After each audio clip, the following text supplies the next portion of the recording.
பயங்கரவாதி என்று அறிவிக்கக்கூடிய எந்த தேசமும் ஒரு பயங்கரவாத தேசம் தான். இனப்படுகொலை தடுப்பதற்காக ஹமாஸ் போராளிகள் இருக்கிறார்கள். 2 ஆண்டுகளுக்கு பிறகு இப்போது ஐநா நியமித்த ஆணையம் அறிக்கை அளித்திருக்கிறது. அங்கே நடப்பது இனப்படுகொலை என்று. எவ்வளவு பெரிய விரோதமாக இருக்கிறது என்று பாருங்கள். 2 ஆண்டுகள் அவர்களுக்கு தேவைப்பட்டிருக்கிறது இது இனப்படுகொலை தான் என்று சொல்ல. பாலஸ்தீன் மக்கள் மேலேயும் தப்பு இருக்கு இல்லையா? அப்ப நம்ம அதையும் எடுத்து வைக்கணும்ல. அஸ்ஸலாமு அலைக்கும் வரஹ்மத்துல்லாஹி வபரகாத்துஹு. ரப்பி இஷ்ரஹ் லி சத்ரி வ யஸ்ஸிர் லி அம்ரி வஹ்லுல் உக்ததம் மின் லிசானி யஃப்கஹு கௌலி. அல்ஹம்துலில்லாஹ். இன்னைக்கு நம்ம எதை பற்றி பார்க்க போகிறோன்னா, செப்டம்பர் 19 சென்னையில் பாலஸ்தீன மக்களுக்கு ஆதரவாகவும் இஸ்ரேல் செய்கிற இனப்படுகொலையை எதிர்த்தும் ஒரு பெரிய ஆர்ப்பாட்டம் நடைபெற்றிருக்கு. பெரியார் கழக தொண்டர்களால் இந்த ஆர்ப்பாட்டம் அறிவிக்கப்பட்டு அது அழகான முறையில் நடந்து முடிஞ்சிருக்கு. இதில் பல கட்சி தலைவர்களும் இயக்க தலைவர்களும் கலைத்துறையினரும் கலந்துக்கிட்டு அவங்களுடைய ஆதரவு, பாலஸ்தீன ஆதரவை தெரிவிச்சிருக்காங்க. இஸ்ரேலுடைய எதிர்ப்பையும் பதிவு செஞ்சுருக்காங்க. இதில் பெண்கள், குழந்தைகள், மாற்றுத்திறனாளிகள் அப்படின்னு எல்லா வகையான மனிதர்களுமே கலந்துக்கிட்டு என்ன பண்ணியிருக்காங்கன்னா, அவங்களுடைய பாலஸ்தீனத்திற்கான ஆதரவையும் இஸ்ரேலுக்கான எதிர்ப்பையும் தெரிவிச்சிருக்காங்க. இது கொற்ற மலையிலையும் நல்ல முறையில் நடந்து முடிஞ்சது ரொம்ப சிறப்பு. இதற்கான பாராட்டுக்கள் பல இடங்கள்லேருந்து குமிஞ்சிக்கிட்டு இருக்கு. இன்னொன்று என்னென்னா, நம்மளுடைய முதல்வரான மு.க. ஸ்டாலின் அவர்களும் இந்த பாலஸ்தீனத்திற்கான ஆதரவையும் இஸ்ரேலுக்கான அவங்க செய்கிற இனப்படுகொலைக்கான அந்த எதிர்ப்பையும் எதிர்த்து ஒரு கோரிக்கை வெளியிட்டிருக்காங்க. இதுவும் ரொம்ப சிறப்புக்குரிய ஒரு விஷயமா கருதப்படுது. அடுத்து பார்த்தோன்னா, ஐநாவே இவ்வளவு நாள் இந்த பாலஸ்தீனத்தில் நடக்கிற பிரச்சனைகளை எப்படி சொல்லிக்கிட்டு இருந்ததுன்னா, 2 நாடுகளுக்கு நடக்கிற பிரச்சனைகள் மாதிரி சொல்லிக்கிட்டு இருந்த ஐநாவே இன்னைக்கு டிக்ளேர் பண்ணிட்டாங்க, பாலஸ்தீனத்தில் நடக்கிறது இனப்படுகொலை தான் அப்படிங்கிற ஒரு விஷயத்தை அவங்க வெளியிட்டிருக்காங்க. சரிங்களா? ஸோ இந்த மாதிரி பாலஸ்தீன மக்களுக்கான ஆதரவு நாளுக்கு நாள் அதிகரிச்சுக்கிட்டே வருது. இங்கன்னு இல்லை, எல்லா இடங்களிலும் மேற்கத்திய நாடுகள்லேயும் இதற்கான போராட்டங்கள், ஃப்ரீ பாலஸ்டைன் அப்படிங்கிற அந்த ஒரு கோரிக்கை எல்லா இடத்துலையும் வைக்கப்பட்டுக்கிட்டே இருக்குது. அதற்கான முயற்சிகள் எடுக்கப்பட்டுக்கிட்டே இருக்குது அப்படின்னு தான் நம்ம சொல்லணும்.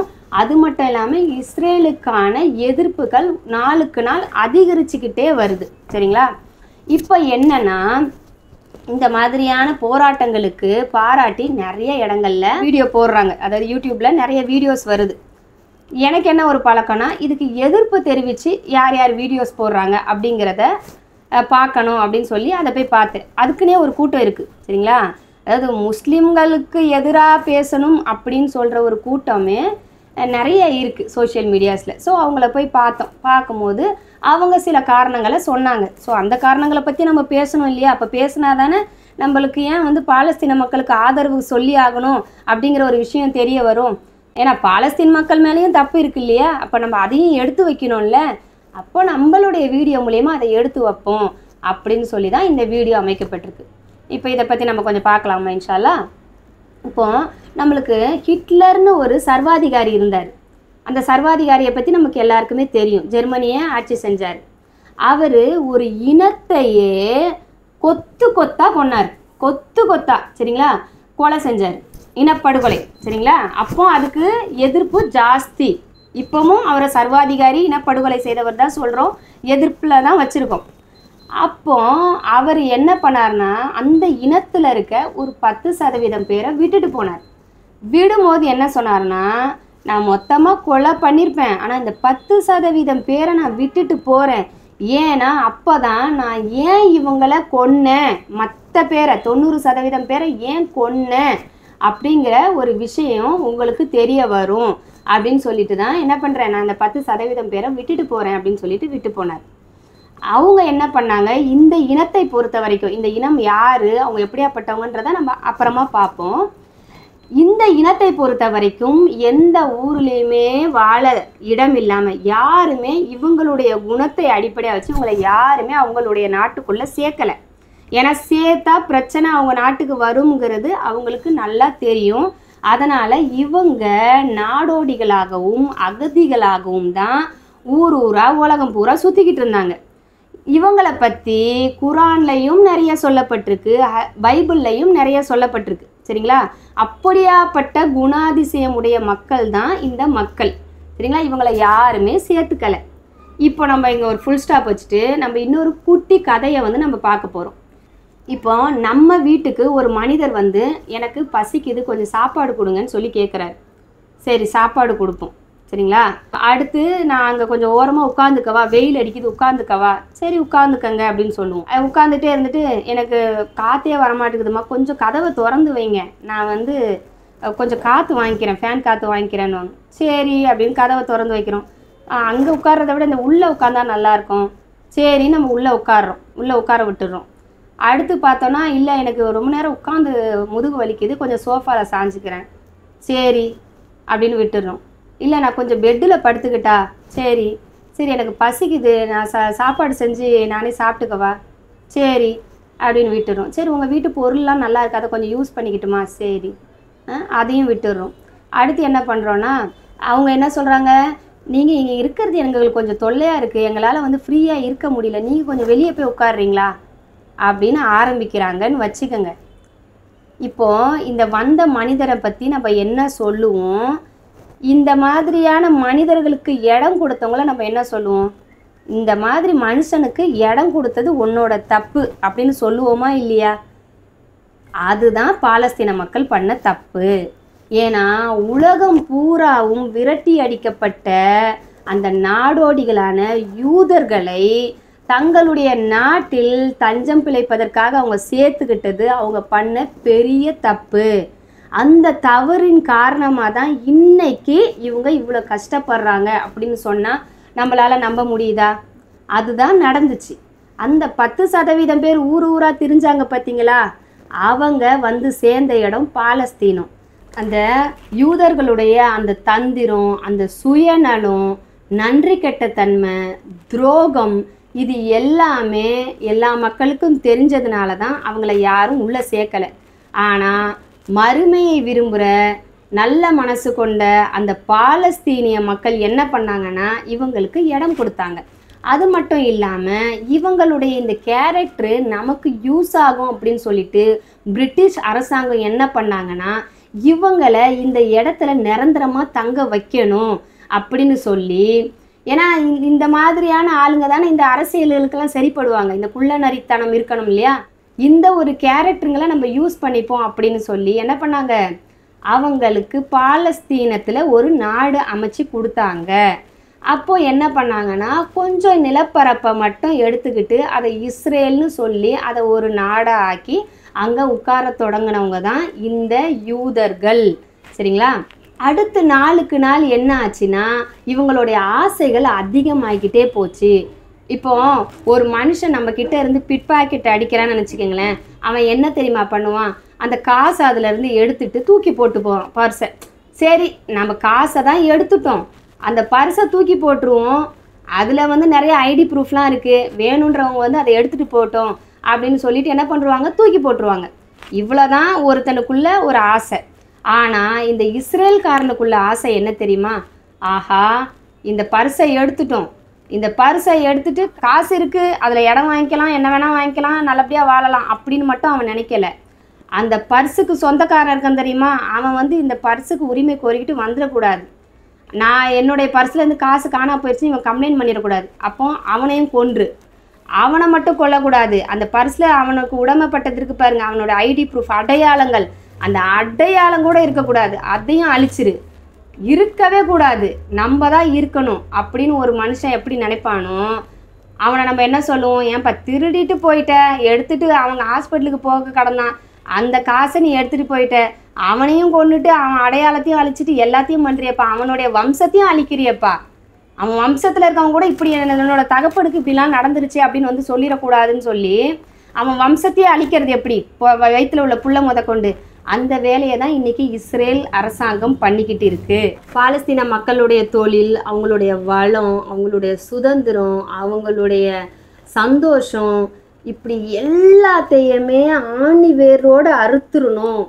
இவன் இருந்தால் தானே இது இவனோட வீடுன்னு சொல்லுவான்.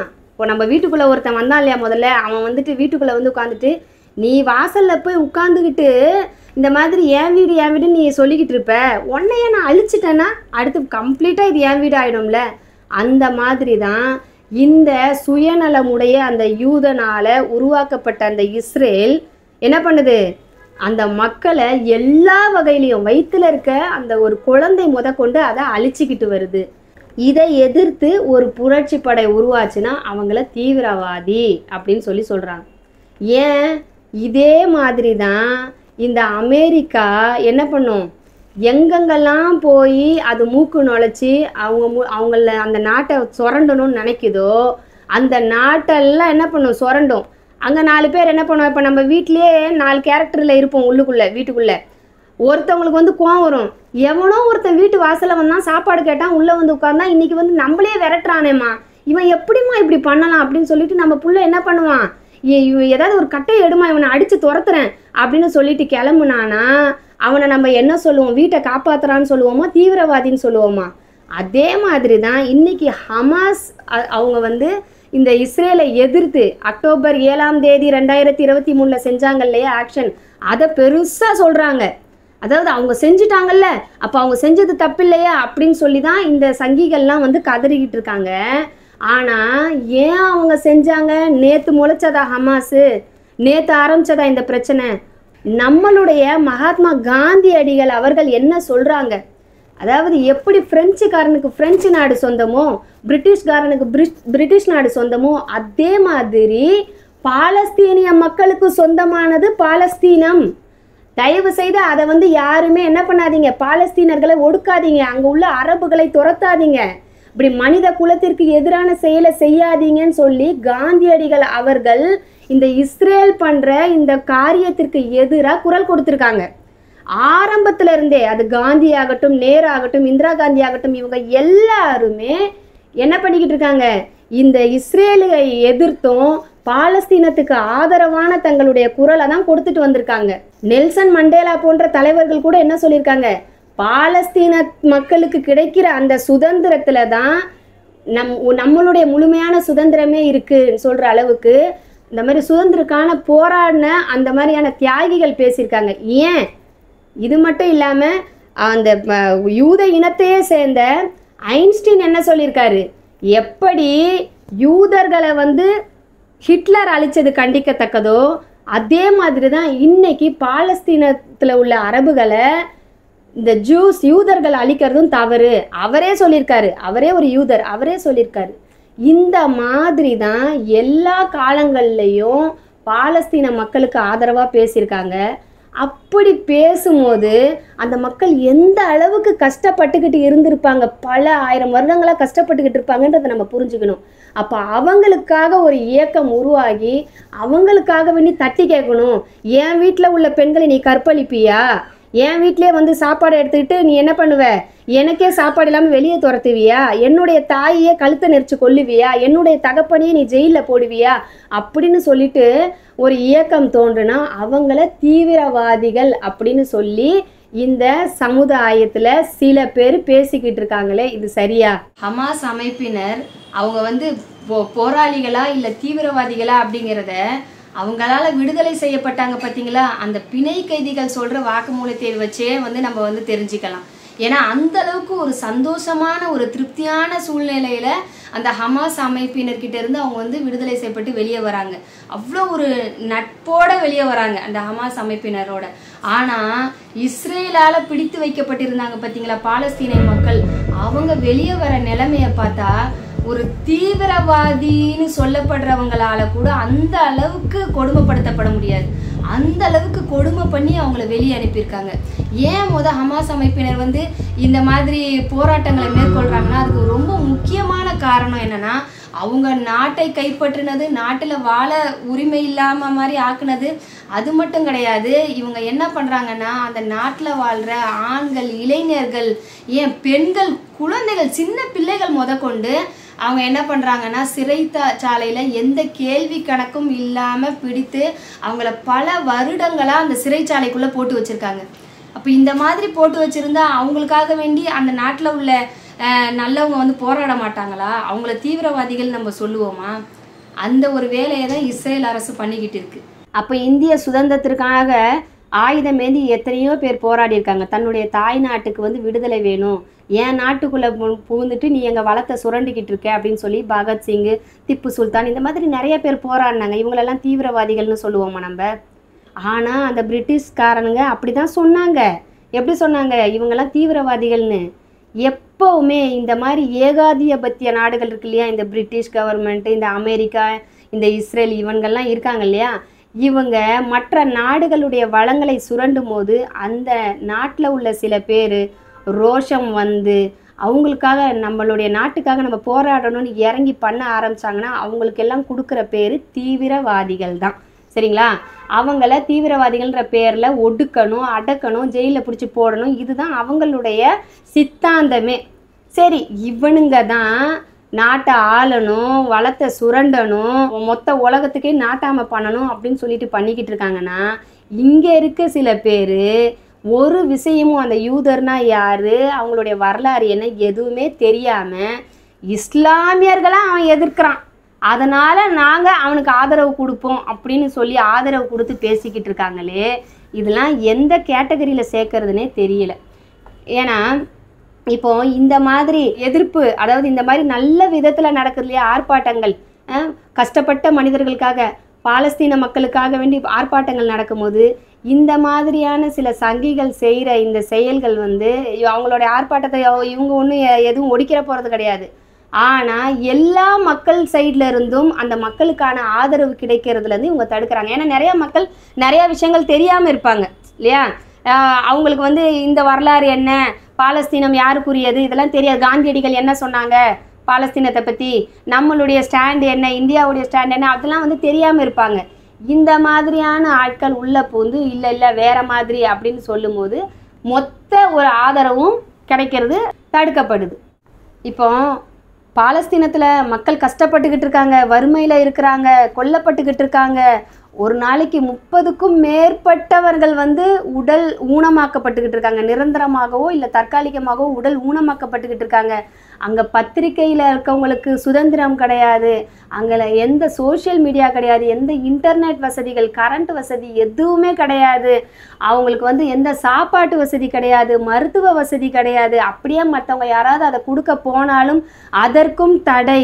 அவங்கள வந்து ஒரு ஜெயிலில் அடைச்சி ஒரு மொத்தமாக கொன்னா எப்படி இருக்குமோ அந்த மாதிரி தான் இன்றைக்கி அங்கே கொன்று குவிக்கப்பட்டுக்கிட்டு இருக்காங்க. குழந்தைகள் கொன்று குவிக்கப்பட்டுக்கிட்டு இருக்கு. அங்கே வந்து அவங்களுக்கு சுகாதார கேடு ஏற்படுது, குடிக்க தண்ணி இல்லை. ஏன் ஒரு பெண்ணுக்கு மாதவிடாய் வந்தால் அதை நிறுத்துறதுக்காக தேவைப்படுற அந்த பொருட்கள் கூட அங்கே கிடைக்கிறது கிடையாது. அந்த அளவுக்கு அவங்க கஷ்டப்பட்டுக்கிட்டு இருக்காங்க. அது மட்டும் இல்லாமல் அவங்க கண்ணு முன்னாடியே அந்த குழந்தைங்களுடைய தாய் தகப்பன் இல்லையா அவங்க கொல்லப்படுறது, தாய் தகப்பனுக்கு முன்னாடி குழந்தைங்க கொல்லப்படுறது, அதாவது ஒவ்வொரு நாளும் அவங்களுக்கு அந்த ட்ராமான்னு சொல்லுவாங்க இல்லையா, அந்த ஒரு அதிர்ச்சியில் அந்த பாம் சவுண்டு ஒரே ஒரு செகண்டு நம்மளால் ஒரு அந்த இடத்துல நம்ம ஒரு இருக்கிற மாதிரி கூட நம்மளால் யோசிக்க முடியாது. அந்த மாதிரியான ஒரு சரௌண்டிங் அங்கே இருக்கும். எந்த நேரமும் ஒரே பாம் சத்தமும், அதாவது தாக்குதல்களும், அழுகுறல்களும், அதாவது அவங்க கண்ணு முன்னாடி அவங்களுடைய உறவினர்கள் போகிறதும், அவங்க வீடு தரமட்டமாக்குறதும், இப்படியான விஷயங்கள் நடைபெற்றுட்டு இருக்கு. இதெல்லாம் நம்ம பார்க்குறோமே, இது எல்லாமே 100ல் ஒரு 5% தான். ஏன்னா அந்த அளவுக்கு தான் அங்கே இருந்து அல் ஜெசிரா போன்ற சில பத்திரிகைகள் தான் விஷயங்களை வெளியே கொண்டு வராங்க. மற்றபடி அங்கே நடக்கிற விஷயங்கள் வெளியே அவ்வளோவா தெரியவே இல்லை. இன்னும் எவ்வளோ அவங்க கஷ்டப்பட்டுக்கிட்டு இருக்காங்க அப்படிங்கிறது தெரியல. அந்த அளவுக்கு கஷ்டத்தில் அந்த மனிதர்கள் இருக்கும்போது நம்ம அந்த மனிதர்களுக்காக வேண்டி எந்த அளவுக்கு நம்ம சப்போர்ட் செய்யணும் இல்லையா. இன்றைக்கி யூதர்களை நம்ம பொல்லாதவங்கன்னு சொன்னாலும் அந்த நாட்டுக்குள்ளேயே கிளர்ச்சி ஏற்படுது நெத்தன்யாவுக்கு எதிராக. ஏன்னா அந்த யூதர்களே என்ன சொல்கிறாங்க, இல்லை நீ ஓவராக போய்கிட்டு இருக்க. இப்போ நம்ம ஒரு பிட் பாக்கெட் விஷயம் சொன்னோம் பார்த்தீங்களா, அந்த மாதிரி நீ காசை எடுத்துட்ட, வளத்தை சுரண்டிட்ட, நாட்டை எடுத்துட்டோம், நம்ம நல்லபடியாக வாழ்ந்துக்கிட்டு இருக்கோம், விட்டு தொலைஞ்சிறேன், நீ அடுத்தடுத்து ஏன் அந்த மக்களை போய் வஞ்சிக்கிட்டு இருக்க, எதுக்கு கொண்டு குமிச்சுக்கிட்டு இருக்க. இப்படி கொண்டு குமிக்கும் போது மற்ற நாடுகளுடைய எதிர்ப்பெல்லாம் நம்ம சம்பாதிச்சுக்கிட்டு இருக்கோமே. இப்படி சம்பாதிக்கும் போது இப்போ ஐநாவில் வந்து இனப்படுகொலைன்னு அறிவிச்சிட்டாங்க. இப்போ இனப்படுகொலைன்னு அறிவிச்சிட்டாலே எந்த நாடு வேணால் இஸ்ரேல் மேலே போர் தொடுக்கலாம் அப்படிங்கிற ஒரு விஷயம்தான் என்ன ஆகும், கன்ஃபார்ம் ஆகிடும். அப்போ அந்த மக்களுக்கே உள்ளே இருக்க அந்த யூதர்களுக்கே என்ன தோணுதுன்னா, நம்ம வந்து இப்போ ஃப்ரீயாக நிம்மதியாக இருக்கணும். இந்த நெத்தன்யாகு மாதிரி ஆளுங்க அமெரிக்காவோட சேர்ந்துட்டு பண்ணுற செயல் எப்படி இருக்குன்னா, இங்கே உள்ள மனிதர்களை ஃப்ரீயாக வாழ வைக்க முடியலை. நம்ம சுரண்டிட்டோம்ல, நம்ம ஃப்ரீயாக இருந்துருவோமே நினைக்கிறாங்க. ஆனால் அந்த நெத்தன்யாகு மாதிரி உள்ள ஆளுங்களுடைய அந்த ஆசை, அதிகாரம், அதிகமாக அவங்களுடைய அந்த ஆதிக்கம் செலுத்தணுங்கிற எண்ணம் இந்த மக்களை வந்து கூண்டோடு அழித்து இந்த இனமே அங்கே இருக்கிற அந்த முஸ்லீம் சமுதாயமே அங்கே இருக்கக்கூடாது அப்படின்னு சொல்கிற எண்ணம் என்னவாக்குதுன்னா, அடுத்தடுத்து போவோம், அடுத்தடுத்து கொல்லுவோம், ஒரு உயிர் கூட அங்கே இருக்கக்கூடாது அப்படின்னு சொல்கிற மாதிரி தான் என்ன பண்ணிக்கிட்டு இருக்கான், அவன் பண்ணிக்கிட்டு இருக்கான். அந்த மக்களே அவங்கள எதிர்க்கிற மாதிரியான போராட்டம் நடத்துகிற மாதிரியான விஷயங்கள் நடக்குது. இவங்க நடத்த இங்கே உள்ள மனிதர்கள்லாம் சாகாமலே, பாலஸ்தீனத்தில் உள்ள மக்கள் சாகாமலே எலும்பு கூடுகளாக ஆகிட்டு இருக்காங்க. அவங்கள பார்த்தாலே வயிறு எரியும். அவங்க உயிர் இருக்குது, ஆனால் அந்த உடலில் ஒன்றுமே இல்லை. அந்த மாதிரியான சூழ்நிலையில் அங்கே உள்ள மக்கள் இருக்கிறாங்க. இந்த உலகத்திலேயே மக்களுக்கு மருத்துவம் அளிக்கப்பட்டுக்கிட்டு இருக்க மருத்துவமனைகள் மேலே பாம் போடுற ஒரே நாடு இஸ்ரேலாக தான் இருக்கும். ரெஃப்யூஜி கேம்ப் எங்கே போனாலும், ஸ்கூல்ஸ், இப்படி அவங்கள எங்கே தங்க வச்சாலும், எங்கே சாப்பாடு கொடுத்தாலும், எது பண்ணிக்கிட்டு இருந்தாலும் நிராயுத பாணியாக இருக்க மக்களை கொன்று குமிக்கிறாங்க. இராணுவத்தோடு போராடணும், ஆனால் இவங்க இராணுவத்தோடு போராடாமல் அங்கே உள்ள மக்களை கொன்று குவிச்சிக்கிட்டு லட்சக்கணக்கில் மக்கள் இறந்து போய், அதுலேயும் குழந்தைகள் இறந்து போய் செதறி கையும் காலும் தனித்தனியாக இருந்து, அல்லாஹ்வே இந்த காட்சியெல்லாம் வந்து நினச்சி பார்க்கவே முடியல. இதெல்லாம் பார்த்துட்டு தான் மற்ற மக்களுக்கெல்லாம் என்ன ஆகுது, மனம் குமுறுது. ஏன்னா இன்றைக்கி நம்ம இங்கே ஒரு அமைதியான வாழ்க்கை வாழ்ந்துக்கிட்டு இருக்கோம். ஆனால் அந்த மக்கள் எப்படி வாழ்ந்துக்கிட்டு இருக்காங்க. நம்ம சொல்கிறோம் நம்ம வந்து பாலஸ்தீனிய மக்களுக்காக ஏதாவது பண்ணணும் அப்படின்னு சொல்கிறோம். ஆனால் பாலஸ்தீனிய மக்களுக்காக நாம் என்ன பண்ணுறோமோ இல்லையோ, அவங்க நமக்காக டெய்லி என்ன பண்ணிக்கிட்டு இருக்காங்க. அவங்கள பார்க்கும் போது எல்லாம் நம்மளுடைய ஈமான் அதிகமாகுது. அல்ஹம்துலில்லா. இந்த அல்ஹம்துலில்லாங்கிற ஒரு வார்த்தையுடைய அர்த்தமே அந்த பாலஸ்தீனிய மக்களுடைய வாயிலிருந்து அந்த அல்ஹம்துலில்லான்னு வருது பார்த்தீங்களா. அப்போ தான் வந்து மற்றவங்களுக்கே தெரியுது அந்த அளவுக்கு. ஏன்னா நம்மளுக்கு வந்து இப்படி நல்ல நிறைவாக வாழ்கிற இடத்துல நம்ம வாயில் அந்த அல்ஹம்துலில்லான்ற வார்த்தை மனசுலேருந்து வர்றதுக்கு எவ்வளவோ விஷயங்களை கடந்து அது வருது. மனசுலேருந்து வருதான்னு தெரியல. தெரிஞ்சால் நம்மளுடைய வாழ்க்கையே வேறு மாதிரி இருக்கும். நம்மளுடைய நேரங்களை நம்ம வேறு மாதிரி செலவழிப்போம். நம்மளுடைய இபாதத்துக்களை வேறு லெவலில் நம்ம பண்ணுவோம். ஆனால் அந்த மக்கள் அந்த கஷ்டத்துலேயும் அவங்க சொல்கிறாங்க பார்த்தீங்களா அல்ஹம்துலில்லாங்கிற வார்த்தை. அது வந்து எப்படி ஆக்குதுன்னா, மாற்று மதத்தவரையும் இந்த இஸ்லாத்தை பார்க்க வைக்குது, ஈர்க்க வைக்குது. இந்த மாதிரி நம்ம என்ன அவங்களுக்காக பண்ணிக்கிட்டு இருக்கோம் அப்படிங்கிறத விட அவங்க நமக்காக ஒவ்வொரு நாளும் என்ன பண்ணிக்கிட்டு இருக்காங்கன்றதை நம்ம யோசித்தோனாலே நம்ம அந்த மக்களுக்காக வேண்டி துவா செய்ய ஆரம்பிச்சிருவோம். நம்ம பெரிய அளவில் நம்ம என்ன பண்ணுறோமோ இல்லையோ நம்ம வந்து என்ன பண்ணிடுவோம், துவா செய்ய ஆரம்பிச்சிருவோம். அதுதான் பெரிய விஷயம். கிடைக்கிறதுலே பெரிய விஷயம் துவா தான்.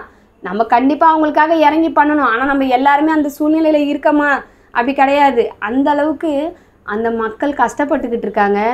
கஷ்டத்துலேயும் அந்த ஈமான் உறுதியோடு இருக்காங்க. ஒரு நாளும் உலக மக்கள் அனைவருக்கும் அந்த ஈமான் உறுதியை வந்து அவங்க தாவா செஞ்சுக்கிட்டு இருக்கிறாங்க. அல்ஹம்துலில்லா. அப்போ இந்த மனிதர்களுக்காக வேண்டி நம்ம எந்த அளவுக்கு துவா செய்யணும். நம்ம வந்து நம்மளுடைய சப்போர்ட்டை வந்து நம்ம வந்து ஏதாவது ஒரு வகையில் வந்து அவங்களுக்காக காமிச்சிக்கிட்டே தான் இருக்கணும். இன்னும் அந்த பாலஸ்தீன மக்களுடைய வரலாறுகளை ஆழமாக நம்ம போய் படிக்கணும்.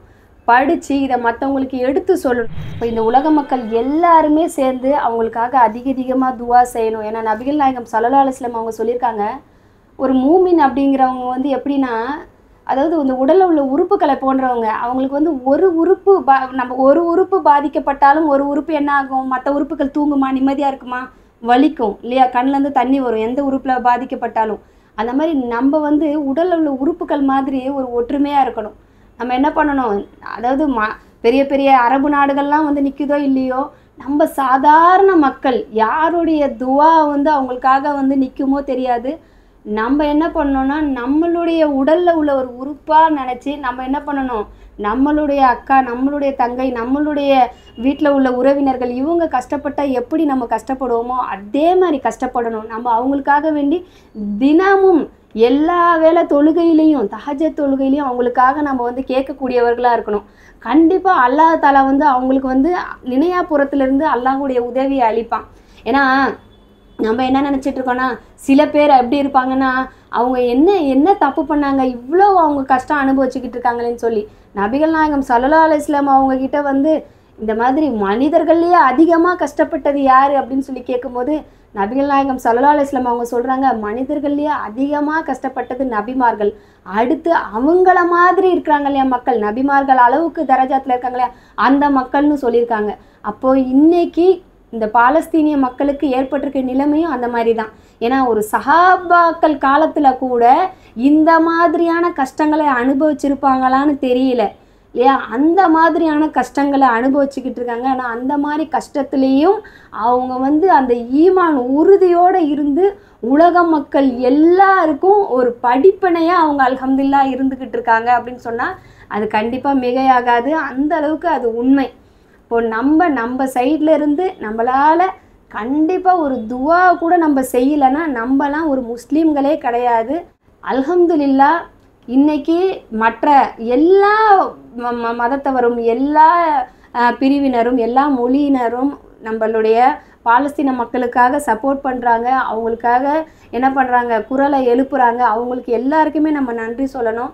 நம்மளும் ஒரு முஸ்லீமான நம்மளுமே அல்ஹம்துலில்லாஹ் எல்லா இயற்கை இடர்பாடுகள் ஏற்படும் போதும் சரி, மற்ற கஷ்டங்களின் போதும் நம்மளும் அவங்களுக்காக குரல் கொடுத்துக்கிட்டு தான் இருக்கோம். இன்னுமே இந்த மாதிரி ஒடுக்கப்படுற எல்லா மக்களுக்காக வேண்டியும் நம்ம குரல் கொடுக்க வேண்டிய சூழ்நிலை ஏற்படும் போது நம்ம கண்டிப்பாக நம்மளுடைய வாய்ஸை ரைஸ் பண்ணணும், நம்ம அவங்களுக்காக குரல் கொடுக்கணும். ஏன்னா அல்லாஹ் தஆலா அதை தான் குர்ஆனில் சொல்கிறான், ஒரு மனிதரை காப்பாற்றினாலும் இந்த உலக மக்கள் அனைவரையுமே காப்பாற்றியதற்கு சமம்னு சொல்லும்போது நம்மளால் எவ்வளோ முடியுமோ அந்த அளவுக்கு நம்ம மற்ற மனிதர்களுக்காக உழைக்கக்கூடிய மக்களாக நம்மளுடைய முஸ்லீம் சமுதாயம் இருக்கணும். கண்டிப்பாக இன்றைக்கி இந்தியா ஏன் வந்து பாலஸ்தீன மக்களுக்காக குரல் கொடுக்க மாட்டேங்குது, இவ்வளோ நாள் இருந்த இந்தியாவுடைய நிலைமைக்கும் இன்றைக்குள்ள உள்ள இந்தியாவுடைய நிலைமைக்கும் ஏன் வித்தியாசம்னு கேட்டால், இன்றைக்கி இந்தியாலேயுமே இந்த இனப்படுகொலை நடக்கிறதுக்கான முழு ஒரு தகுதியுடைய நாடாக இந்தியா ஆகிக்கிட்டு வருது. அந்தளவுக்கு இங்கேயும் ஒரு பிரிவினர் ஒடுக்கப்பட்டு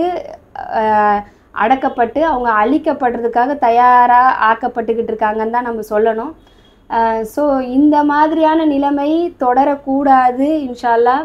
இப்போ சில பேர் நினைக்கலாம், இப்போ இந்தியாவில் இந்த தமிழ்நாட்டில் ஒரு ஓரமாக போராட்டம் பண்ணுறதுனாலையோ இல்லை அங்கே இங்கே எங்கேயாவது போராட்டம் பண்ணுறதுனால என்ன நடக்கும்னு.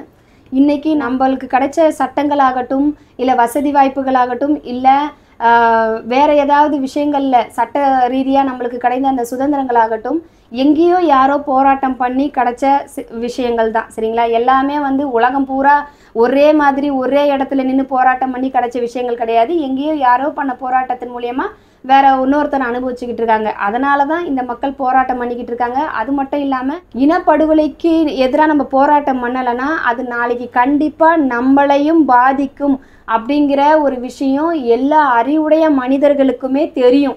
சரிங்களா, அதுவும் கண்டிப்பாக ஒரு காரணம். ஏன்னா இந்த மாதிரி கண்ணுக்கு முன்னாடி ஒரு இனப்படுகொலை நடந்துக்கிட்டு இருக்கு அப்படின்னு சொல்லும்போது அதை நம்ம தடுக்கலைன்னா இது எங்கே வேணால் எப்படி வேணால் நடக்கலாம், அதுக்கு நிறைய வாய்ப்புகள் இருக்குது. அப்படிங்கிறதுனால எல்லா மக்களுமே இதை கையில் எடுத்து போராடிக்கிட்டு இருக்காங்க, மனிதாபிமானத்தோடையும் போராடிக்கிட்டு இருக்காங்க. அதாவது இந்த நாட்டில் அமைதி வளரணும், இந்த உலகம் பூரா அமைதியாக இருக்கணும் அப்படிங்கிற எண்ணத்துலையும் போராடிக்கிட்டு இருக்காங்க. அல்ஹம்துலில்லாஹ் அந்த மாதிரியான மனிதர்களுக்கும் நன்றி. நம்ம சைடில் இருந்து நம்மளுடைய இயக்கங்களும் ஒற்றுமையோடு இணைந்து பாலஸ்தீன மக்களுக்காக வேண்டி நம்ம அதிகமாக என்ன பண்ணணும், போராட்டங்களை பண்ணணும், அதிகமான துவாக்களை செய்யணும். நம்ம வந்து அவங்களுக்கு இல்லை இங்கேருந்து ஏதாவது நம்மளால் அவங்களுக்கு உதவி செய்ய முடியும் அப்படின்னு இருந்தால் கண்டிப்பாக நம்ம பணத்தை திரட்டியோ உழைப்பை திரட்டி நம்ம வந்து அவங்களுக்கு உதவி செய்யக்கூடிய மக்களாக இருக்கணும். இன்ஷா அல்லாஹ் அல்லாஹ் தஆலா அவங்களுக்கு மறுமையில் ஒரு மிகப்பெரிய தரஜாத்தை வச்சுருக்கான். ஏன்னா அவங்களுடைய கூலி வீணாக போகிறதே கிடையாது. நம்ம அவங்க மூலியமாக கூலி அடைஞ்சிக்கணும், அதுதான் நம்ம யூஸ் பண்ணிக்கணும் அப்படிங்கிறத தான் நான் திரும்ப திரும்ப சொல்கிறேன். ஏன்னா நன்மையுடைய மக்களுக்காக போராடுறது மூலயமா நம்ம நன்மை அடைய போகிறோம் இன்ஷா அல்லாஹ். அல்லாஹ் தஆலா கண்டிப்பாக ஜன்னத்துல் ஃபிர்தௌஸில் நம்ம அனைவரையும் ஒன்று சேர்த்து வைப்பானாக. வாஹிர் தவானா அனில் அல்ஹம்துலில்லாஹி ரப்பில் ஆலமீன். அஸ்ஸலாமு அலைக்கும் வரஹ்மத்துல்லாஹி வபரகாத்துஹு.